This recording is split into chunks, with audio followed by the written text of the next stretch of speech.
দশ মজলিশপুর যুব মোর্চার কৃতিত্ব। তারা সম্মিলিতভাবে এই প্রয়াসটা গ্রহণ করেছে এবং আমাকে যখন প্রস্তাব দেওয়া হলো আমি তাদেরকে সহযোগিতার হাত বাড়িয়ে দিয়েছি এবং সবাই মিলে আমরা প্রত্যেকবারই এই মজলিশপুর যুব মোর্চার উদ্যোগে ক্রিকেট টুর্নামেন্ট বা বিভিন্ন খেলাধুলার আয়োজন করে থাকি।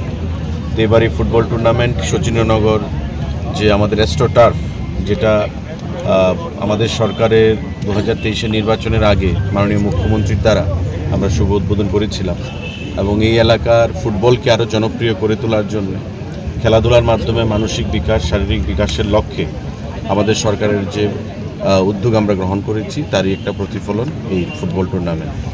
স্বর্গীয় শ্যামল চৌধুরীর স্মৃতিতে এই ফুটবল টুর্নামেন্ট এবং বিশিষ্ট কিছু ক্লাবও এখানে পার্টিসিপেট করেছে এবং আমরা আশা করছি এখানে আগামী দিনে আরও ভালো ভালো ক্লাব যারা আগরতলাতে আমাদের ডিভিশনের সেখানে খেলাধুলা করছে, এ ডিভিশন, বি ডিভিশন বা রাখাল শিল্ডে, এই সমস্ত ক্লাবগুলো এখানে আসার সম্ভাবনা রয়েছে।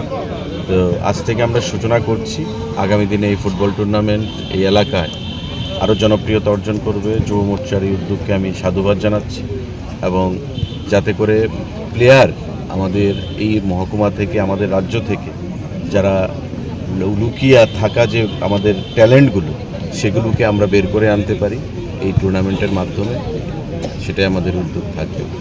আমি আপনাদের সকলের মাধ্যমে রাজ্যের প্রতিটা অংশের যারা ফুটবল প্রেমী মানুষ রয়েছে, বিভিন্ন ক্লাবগুলো রয়েছে, তাদের কাছে আহ্বান জানাবো আপনারা আমাদের এখন এটা কন্টিনিউয়াস প্রসেস চলবে।